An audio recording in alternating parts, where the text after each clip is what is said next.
watching conference? I've been in and out of it. I really liked the talk. I can't remember who gave it, but it was a guy talking about how this girl was blind and how she just kind of had the faith that everything happens for a reason. I really liked that one. Oh, geez, I did see a little bit of that. She actually had a car that she would let other people use to help her out. Yeah. And let's see here. Esteban, he shared John 3:16, for God so loved the world that he gave his only begotten Son. That's so that everyone who believes in him may not be lost, but may have eternal life. Okay, so we should probably get started with this. Let's see here. Let me go ahead and share my screen. Do that.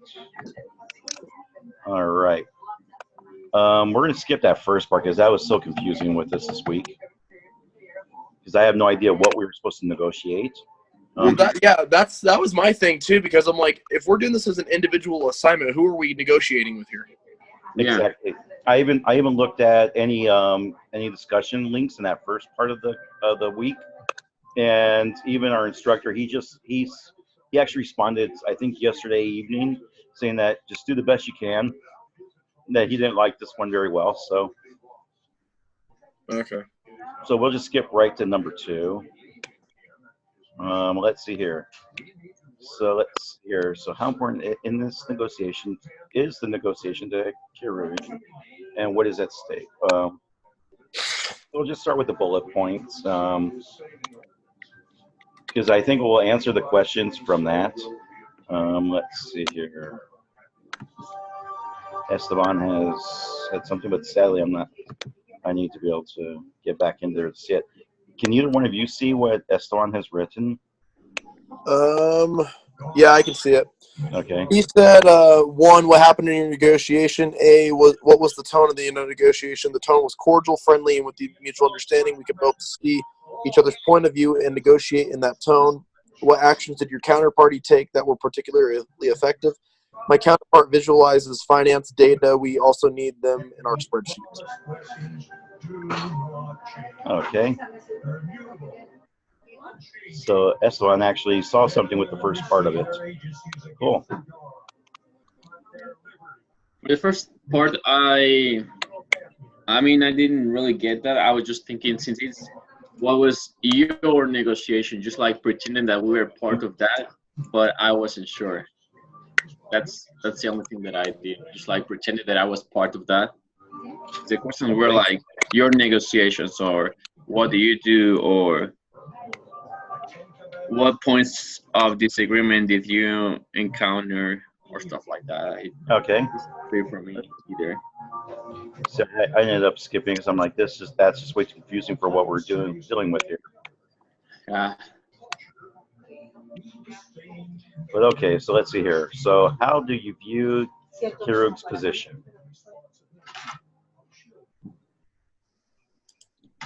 I kind of look at their position where they're actually almost between a rock and a hard place. They just want to make the machines. They don't really want to do much more than that.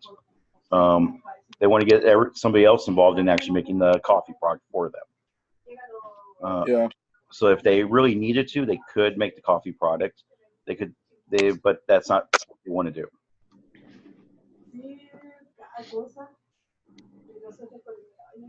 I mean, any other ideas on their position? Yeah, I'm trying to pull back up the case study really quick. It's been a while since I've read it. I'm doing the same, sorry. Well, I actually have it right here on the screen. If it continue to share the screen here.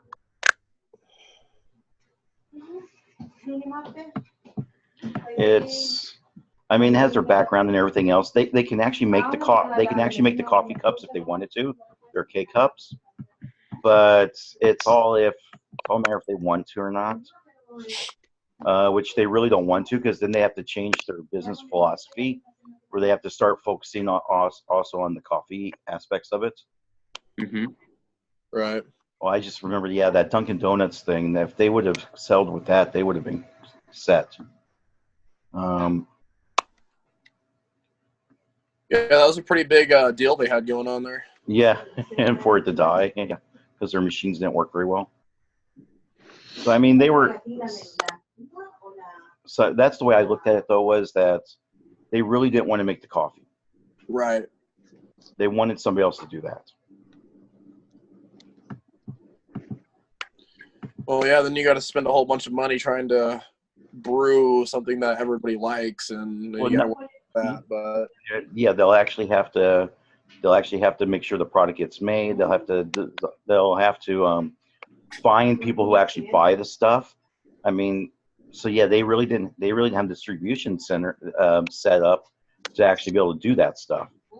They could actually get people to buy the machines, but it was a matter of the actual product to go with the machines. right. So there was a part where they wanted to have this kind of coffee and machines in a workplace, but they were also wondering if people were going to be able to wait like even 30 seconds or 1 minute to get their coffee ready instead of just having the one that is already done and ready to go. So that was another issue that they were having. Like, are people going to wait 1 minute in order to have a different kind of coffee? Sometimes they don't realize. Sometimes for them it's just like coffee, get something to have what they're working. They don't really care about like all those details or where the coffee is coming from or all that background.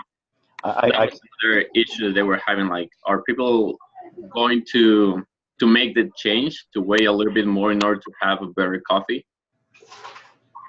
Well, it actually was basically what happened with theirs was one of the closest to being actually fresh coffee, the actual freshest type of coffee. It's interesting because where I work in a convenience store, and we actually in the Tucson area they're testing out these machines that they spent. Person puts their cup of coffee down there, they hit the touch screen. There's one of 3 different flavors of coffees that are available in each machine, and it will actually grind the beans and brew the coffee within 30 seconds. And yes, people are actually willing to wait for it because they know it is completely fresh. So, and that's what they look for in their coffee. Mm-hmm. Personally, I can't stand the smell of coffee, but You can't? I hate the smell of coffee. Oh, that's something that I love.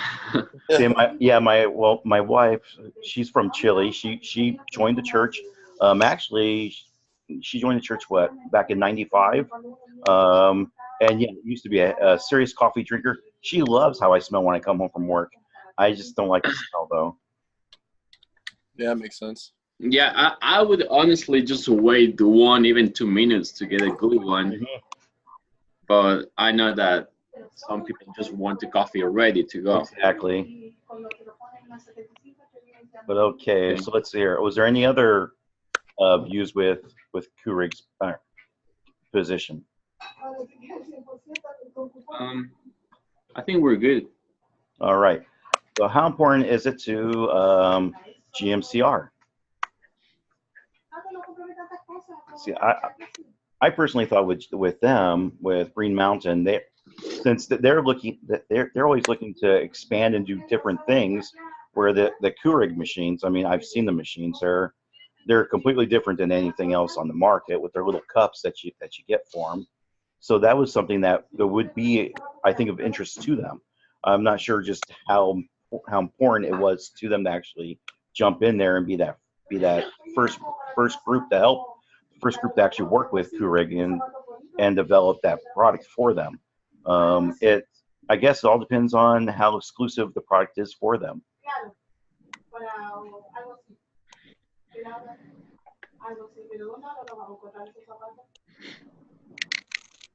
Which I think if you see all the little cups, little coffee cup things in the coffee aisles, they were not the exclusive distributor of the coffee product for those machines. Mm-hmm. So anybody else have any ideas about how important this deal would be to Green Mountain? I mean, I guess it could be considerably important because I mean, in the beginning, it talked about how they kind of went into a partnership with R&D with the with Keurig and what's the abbreviation? GMCR. Yeah, GMCR. So I guess if they were able to come up with a brand where Keurig could provide the cups and then GMCR could provide the coffee and kind of they both make money together. So I'd say it's considerably important. But Also, because I think there was a part where um, same GMCR were saying something about technology because it was like 3 hours away, right? Like from each other. Yes. And then they said that technology and all that area was part of how's it called? I don't know how to pronounce it, Keurig or that thing. Uh, However you pronounce it, we'll understand. Okay, so they're in charge of technology in all that area. So I Mhm. think that's pretty important too. I mean, that will impact the product. That will impact, or that's important to see how people, I would say, how people react to the new product, to the new technology. So yeah, it's pretty important, I think. Okay. Any other comments with this one? Okay, so the next question, some dollars. What is the maximum value that could be shared between GMCR and Keurig? I didn't get that. Yeah, me either. I didn't actually calculate the maximum value. I calculated how much they would get per cup, per little cup. So, How much did you get per cup? well, Keurig, I thought they would get maybe 5 to 6 cents per cup on profit, where GMCR would get up to 11 cents per cup on profit. That's not bad. Yeah, it was actually pretty substantial amounts. I calculated that even if GMCR decided to go ahead and just foot the bill for all the equipment, the 700,000, they would only wind up short about $62,000 for that year if they max everything out. Right. So I mean, it was something where they wouldn't be nearly as sacrificed with it. Whereas Keurig is a whole different story. I mean, because they're not making nearly as much per cup because they still have to develop all the shipping and distribution aspects of that. Packaging.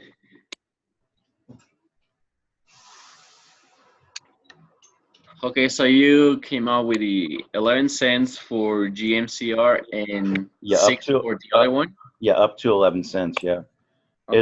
It all depended on, because there was that factor where it could have been like 2 cents per cup for distribution, or up to roughly that 6 cent spot.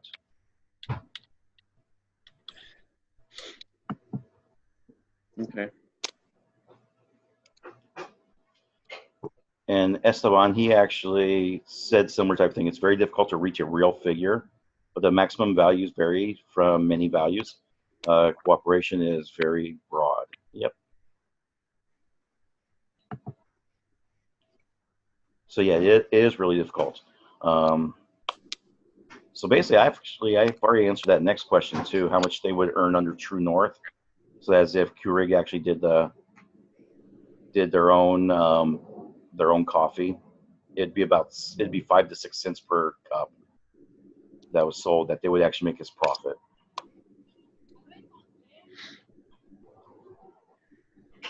So is there any other answers or any other things to say? That maximum value, or how much Keurig would make with their own brand?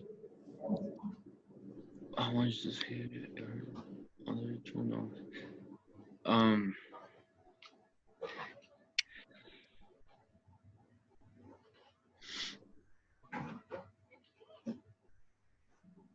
So I have a question. Like I honestly couldn't come with an answer for the fourth one because you're reading the question number 4, right? Let's hear 1, 2, 3. Yeah, how much Keurig would earn? Yes. So if in the previous one, the third one, it was up to 6 cents. Well, that's So how much. in this case, how much would it be?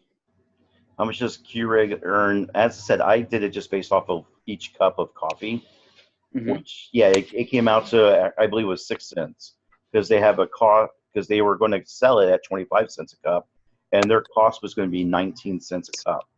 So I had at 6 cents per cup that they would actually earn.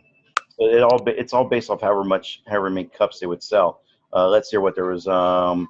Let's see what. So it'd be 6 cents times. Let's see, it was 34 cups per place. So let's. I have my calculator here if you want me to. Yeah, 0.06 times 34. So that's like $2.04 they would make on one day. Yeah, $2.04. Then you times that by 250. So basically, for each machine they would sell, the max they would make that for that machine each year is $510. Their plan is though is to have like 1,500 machines. So if you multiply that by 1,500, they would walk away with 765,000. 65. Yeah.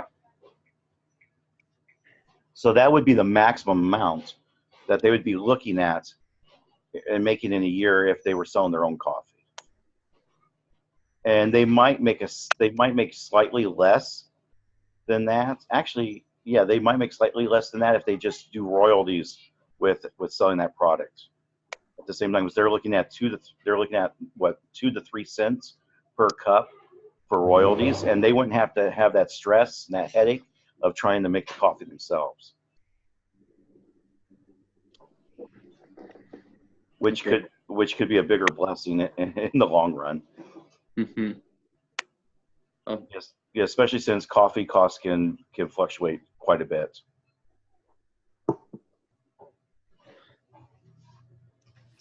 I think Esteban has an answer for that one. Okay. So it's 1, 2, 3, A, B, C, D, E, C. Oh no, he doesn't have D. He has A, B, C, and F. So he doesn't have number 4. Okay. Now the walkaways to me were a little. For the other one, the walk away, yeah, he does have an answer. Okay, cool. He says around 500,000. For Keurig? Yes. That's. Oh no, for GMCR's walk away. So 1, 2, 3, 4, 5, 6. For question number 6, he says 500,000.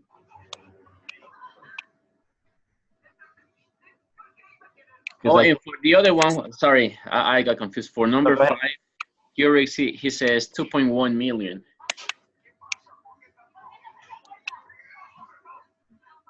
Because I considered walkaway as being how much they would have to give up before they would decide that's it, I'm done. And I base that off of just how much it would take before they wouldn't make any profit.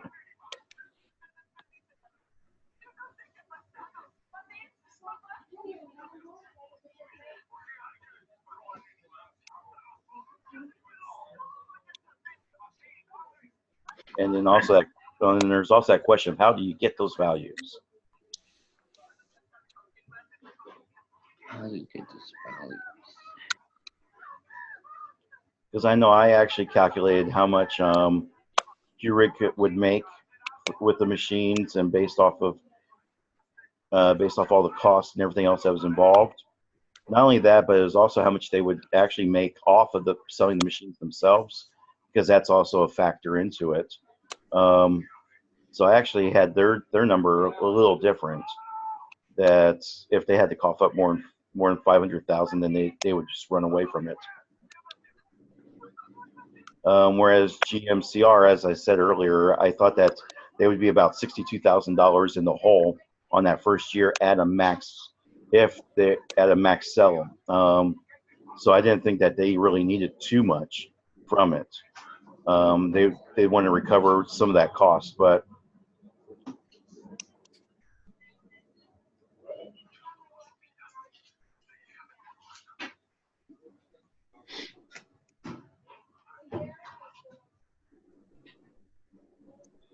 so that's actually how I ended up getting my values, was based off of, with Keurig, it was just with machines, selling the machines along with coffee.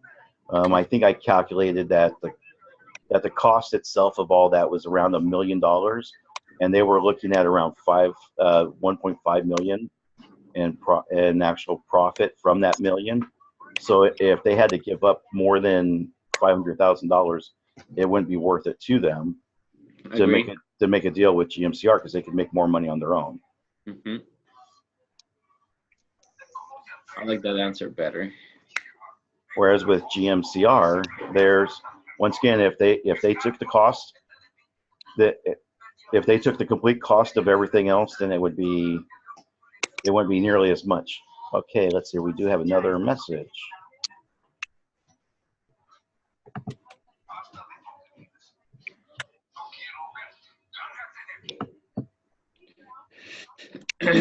There we go. Don't smile, they walk around, they just, they don't show your teeth when they know it looks like that. So that's how I figured out the revenue. I didn't do the depreciation or anything else.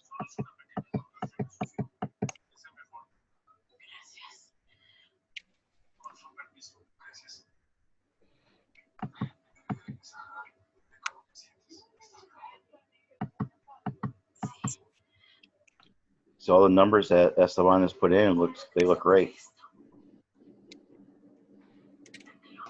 Because I didn't calculate their depreciation.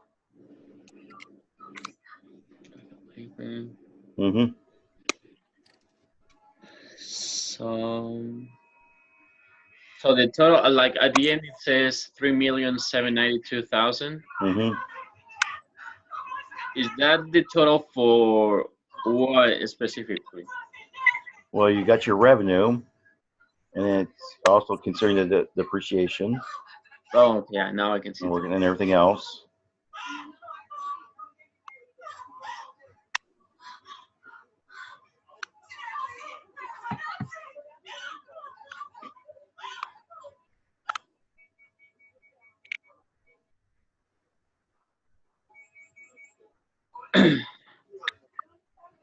That one makes sense for me.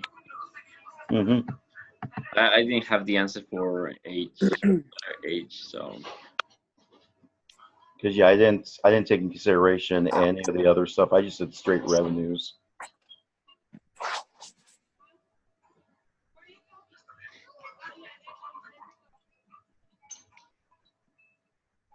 Okay.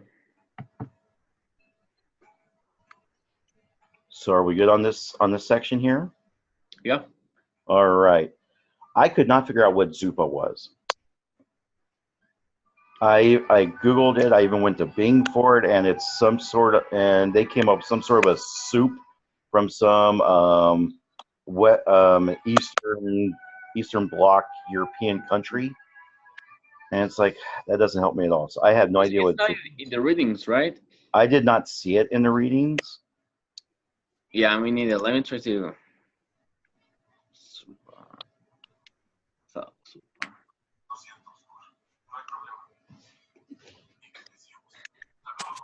And it's probably a simple thing, just have no clue. So. I mean, there are a lot of answers, but nothing related to business or something like that.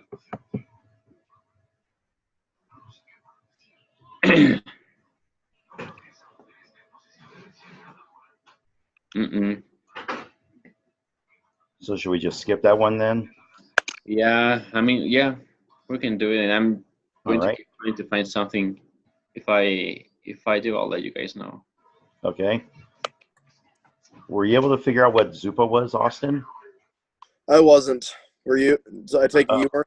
No, I even Googled and Binged it and everything else. And as I said, it was a soup from some Eastern Bloc country in Europe. So, yeah, I have no. Oh, I really do. Yeah, I see the soup thing. Your Cafe Zuppas, is that what you came across? Something like that. Yeah, I do like this course, how we go on and analyze cases. I just wish for all the acronyms and things they want us to calculate, they would say, hey, here's the formula for that. Go into the case study and do it. But they don't really do that in this course. Well, yeah, it's something that we should have learned elsewhere probably, but in a previous course. Well, right, and you'd think you would learn it in 301 because 301 used to be a part of whatchamacallit. Actually, What's that?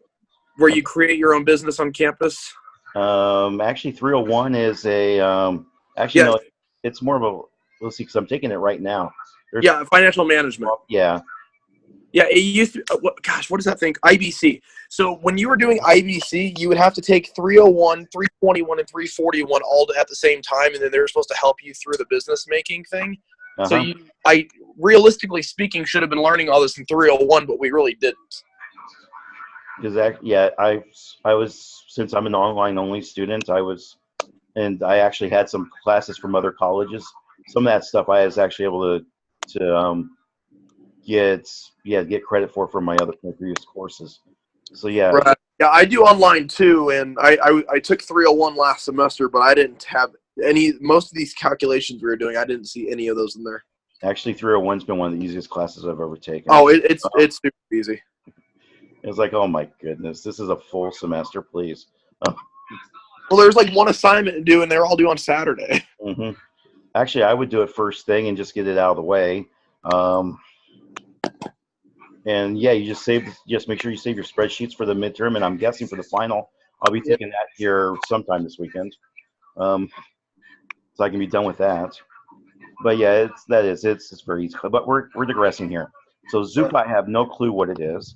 Did anybody else know? Let's see here. Nothing from There's Esteban. SUPA company, SUPA website, but Yeah, nothing it's. related to the case. I even tried typing in business, Zupa, or things like that. And it's like, oh my. I mean, there's SUPA Cafe. I don't know if that's related. No. No, Never. nope. Okay, so let's just move on. How big of a deal is exclusivity to both parties? For Green Mountain, it would be a huge deal. Right. Because obviously, they'd want to be able to be the only ones distributing that coffee for those machines. Especially considering how big those machines became after a couple of years of them being out. So yeah, whereas Keurig, I don't think they really care too much about the exclusivity. I could see them wanting more of a regional type setups in the different regions that they'd be selling in. That way the people who are buying the coffee, they know that brand already because they've seen it in their areas. So I see it as being more of a downer for the machine makers than what it is for the coffee distributor.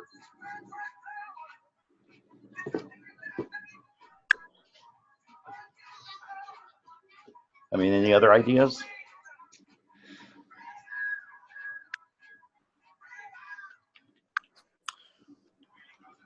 Not really, to be honest.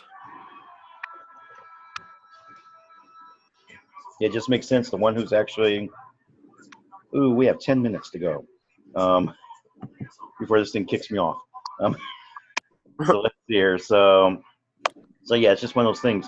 The machine maker probably doesn't care too much who's going to make the coffee for the machine, as long as somebody's doing it.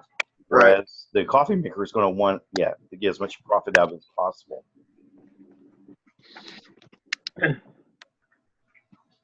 So let's see, unless there's anything else, let's move to that last question then. Have we captured a complete picture of both parties' interests? I know my answer was what I turned in was that no, we haven't captured a complete picture because we don't know what all their interests are with regards to this. Mm-hmm. Right. We have an idea, but we don't have like a solid. Yeah. We just know there's a coffee machine maker and there's a coffee producer. That's all we know. And they're trying to get together. We don't know what further interests there are. I mean, maybe Green Mountain wants to be the exclusive producer of the coffee for these guys. I mean, we don't know that right off the hand. Yeah. So any other ideas here? I mean, for me, it's the same. We have like some information that can give us an idea and probably give our personal opinion, but at least I couldn't come with a solid idea or solid, like solid action or something to do, or like a further step to do. We just like, okay, I have an idea, this can happen, but that's it.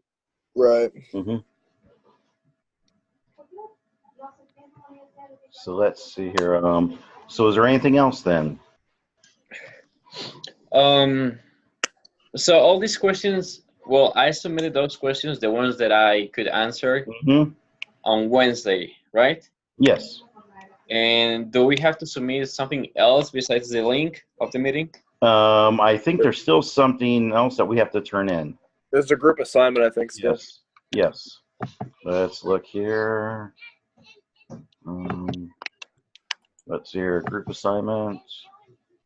I should have just skipped to this, but yeah. We still have 7.5 minutes here. As long as the thing opens, come on. My oldest one's not here playing video games.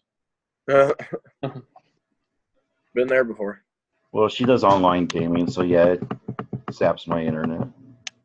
Let's see here. It says develop a list of key items you need to prepare for a tough negotiation. And as a group, compose your responses in a Word document and submit the write-up to your instructor. It seems pretty straightforward.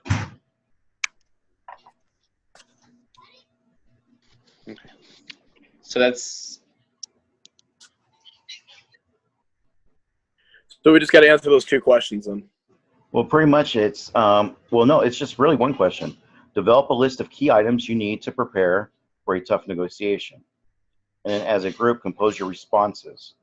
So basically, you have a list of items that you would need for a negotiation. And then I'm guessing you would just compose your responses to those needs in the document. And that's all it is. Okay. From what it looks like. is that individually? No, this is group. Okay.